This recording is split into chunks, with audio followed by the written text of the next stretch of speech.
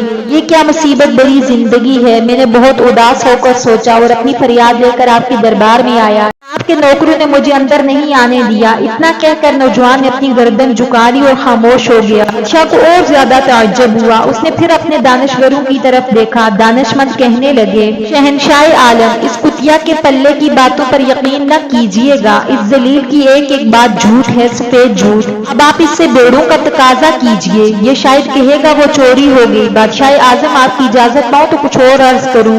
جوان نے پھر کہنا شروع کیا، جب مجھے اندر جانے نہیں دیا میں نے سوچا چلو چل کر میں خود ہی اس ظالم کی خبر لوں۔ یہ سوچ کر میں واپس اس امیر آدمی کے پاس پہنچا جس نے میری ماں کو مار ڈالا تھا۔ پہنچتے ہی میں چیخ کر کہنے لگا، گڑیا کی اجرت دے دو، تم نے اس کا خون کیا ہے، اس کے خون کی قیمت ادا کرو۔ یہ کہتے ہوئے میں نے اس ظالم گریبان سے پکڑ کر کھینچا، باہر سڑک پر لے آیا۔ لوگ جمع ہو گئے اور انہوں نے جھگڑا میرے حق میں طے کر دیا۔ اس ظالم نے مجھے گدا دیا اور اس گدے پر سوار ہو کر اپنے گھر کو چلا گیا۔ ایک جگہ میں نے دیکھا سامنے سے اونٹوں اور گھوڑوں کے 40 قافلے آ رہے ہیں۔ قافلوں کے سردار نے پکار کر مجھ سے کہا، اے گدے والے، تجھے ایک بات بتائیں، تیرے گدے کی پیٹھ کی کھال جل گئی ہے، نیچے اتر جاؤ، اس کی پیٹھ کا کپڑا ٹھیک کر دو۔ میں فوراً گدے پر سے اتر پڑا اور دیکھا گدے کی پیٹھ پر واقعی زخم پڑ گئے ہیں۔ میں نے اس آدمی سے پکار کر پوچھا، اس کی دعا کیا ہے؟ اس نے ایک اخروٹ میری طرف بڑھاتے ہوئے کہا، اس اخروٹ کو جلا کر اس کی راکھ گدے کے زخم پر لگا دینا، ٹھیک ہو جائے گا۔ میں نے اخروٹ کو جلا کر اس کی راکھ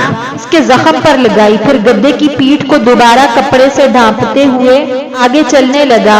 دیکھتا ہوں گدے کی پیٹھ پر اخروٹ کا ایک پودا اگ آیا ہے۔ وہ پودا دیکھتے ہی دیکھتے بڑا سا درخت بن گیا، دیکھتے ہی دیکھتے اس پر پھول لگ گئے، پھر پھل آ گئے، جب پکتے ہی وہ پھل پک کر تیار ہو گئے۔ اب کیا کیا جائے، میں نے سوچا، اگر درخت پر چڑھ کر اس کو ہلانے لگوں اور گدے کی پیٹھ کو خراب کر ڈالوں گا، پھر یہی ہے کہ اخروٹوں کو پتھر مار کر گراؤں۔ یہ طے کر میں دیکھو ایک ایسی جگہ پر لے آیا، پتھر کا نشان تک نہ تھا۔ آستینیں چڑھائی اور پتھر اٹھا کر درخت پر پھینکنے لگا۔ پھینکتا رہا لیکن نہ کوئی پھینکا ہوا پتھر نیچے گرا اور نہ ہی کوئی اخروٹ۔ بھی میں مایوس نہ ہوا، پتھر پھینکتا چلا گیا، بالآخر سارے ہی پتھر ختم ہو گئے۔ اب مجھے خود اس کے اوپر چڑھنا پڑا۔ میں نے بہت دیر تک وہاں اپنی چھڑی کی تلاش کی۔ دفعتاً مجھے ایک آدمی مل گیا۔ میں نے اس سے پوچھا، صاحب آپ نے راستے پر کوئی چھڑی تو نہیں دیکھی؟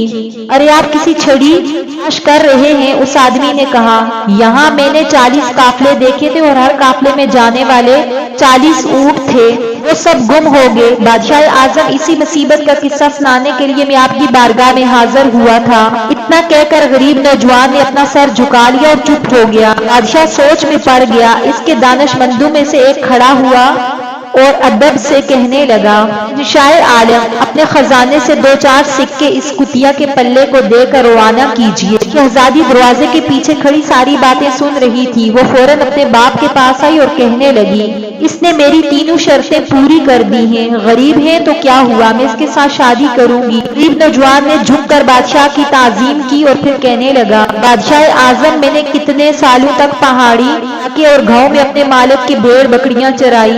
اس محنت کے عوض اس نے مجھے 200 بیڑیں دینی تھی، لیکن اس نے بیڑیں مجھے نہیں دی اور مجھے کام سے نکال دیا۔ اس آدمی سے میری 200 بیڑیں دلا دیجیے، میں ان کو شادی کے جہیز میں دینا چاہتا ہوں۔ بادشاہ نے بڑی دھوم دھام سے اس غریب نوجوان کے ساتھ اپنی بیٹی کی شادی کر دی۔ امید ہے آج کی ویڈیو آپ کو پسند آئی ہوگی۔ اگر آپ کو ہماری ویڈیو پسند آئی ہے تو اس ویڈیو کو لائک کیجئے، ایسی ہی مزید ویڈیوز کے لیے ہمارے چینل کو سبسکرائب کیجئے۔ ملتے ہیں نیکسٹ ویڈیو میں، تب تک کے لیے اللہ حافظ۔